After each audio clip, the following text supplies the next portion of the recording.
I really enjoy the environmental storytelling that happens in the Fallout universe, and I'm a huge fan of Fallout, but I'm not so big a fan as I could tell you all the lore and all the dates and all that, but I enjoy what they tell you through the game. So I thought it'd be a really fun series to play Fallout 4 through the eyes of someone who's never played the game before and never knew the story or really gotten into like all the bits and pieces of it. Now, I have played Fallout 4 before, but it's been a long time, so I took a long time off of the Fallout series so I could come back with fresh eyes. This is Amnesia Bob.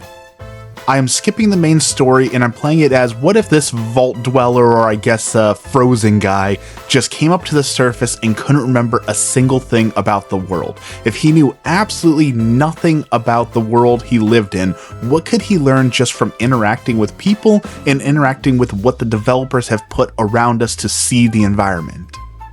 So today I want to focus on the first location most players would find, which is the Red Rocket truck stop. What can we learn from it? But I also wanted to quickly point out it's really cool how this town has like the little Halloween displays. Because again, if you woke up and knew nothing about the world and you're just exploring it for the first time, all these Halloween decorations tell you, hey, the bombs dropped in the universe around Halloween.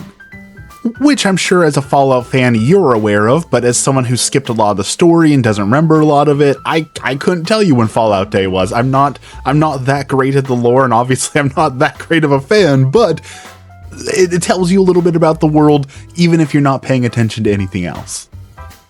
Okay, on to the meat and potatoes. If we're going to the first location it tends to have you go to, you see there's the water tower that tells you where you're at, Concord, which is cool, helps you get your bearings, and you immediately find two bodies in the middle of the street.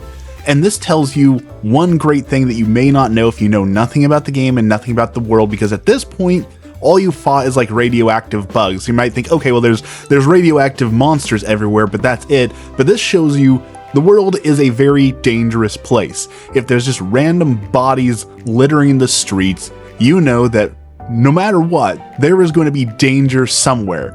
And there are other humans alive, which is also great to know because at this point you haven't seen any other humans. So we know humans exist and we know that they are dangerous.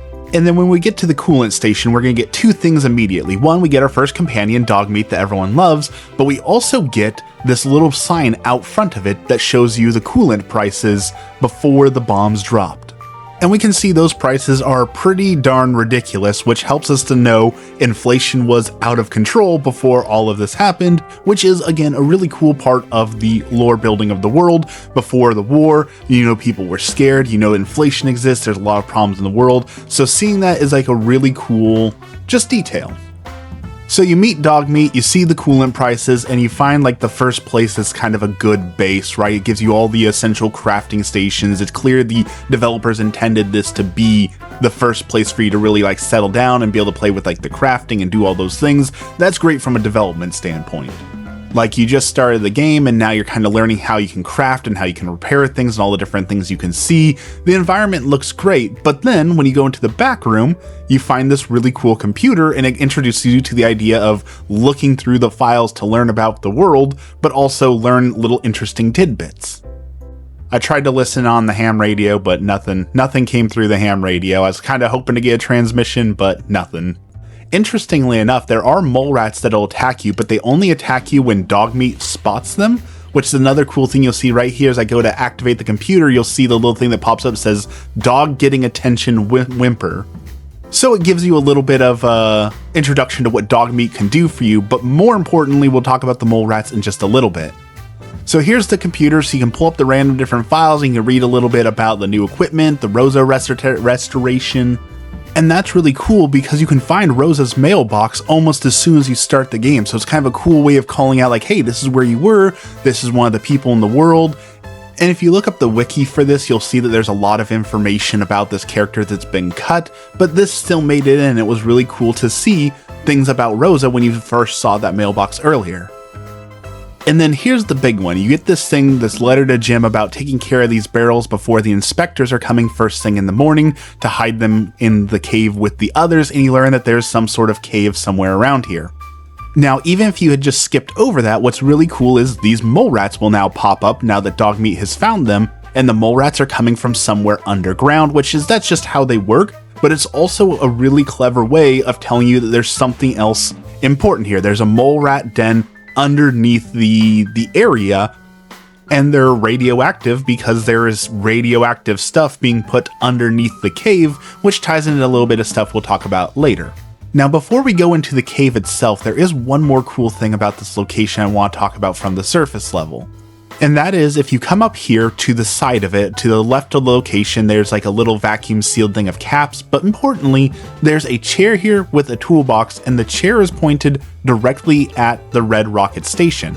Now, as far as I could tell from like looking around, there's nothing that explains exactly why this is here, so I truly believe this is just a form of environmental storytelling that if you didn't go to the Red Rocket Station first, instead you went and looked around and explored, you would find this chair that points you directly at the Red Rocket Station, which tells you there's something important there. And using the lore that we've got, where there's these people doing these bad things, they're hiding things, and later we'll find that they have an award for it and that they got a lot of praise for their work, you wonder, okay, pre-war, was this someone staking out and trying to figure out how are they achieving this level of, I can't think of the word, environmental satisfaction, I guess. Because we saw in that previous little post thing on the computer that there were inspectors coming by, so I have to wonder, was the inspector staking out the location, trying to figure out these guys are up to something, I don't know what it is exactly, so I'm going to watch and try and figure out exactly what they're doing. Now, if we fast forward a bit, we can find the cave, and we can see that the cave has glowing fungus on it, which again helps us to know that there's this radioactive thing here, that things are being stored improperly, and it's causing this kind of radiation to plume out of this horrible cave, and when we go in it, we'll find all the improperly stored stuff, along with some mole rats. But there's a couple other interesting things we can kind of glean from this and find in here. Number one is we find the skeleton to the right of us, and he has a book and glasses, so it doesn't tell us exactly who it is, but I feel like the book and the glasses are trying to tell us this is the inspector. This is the inspector who was camping it out.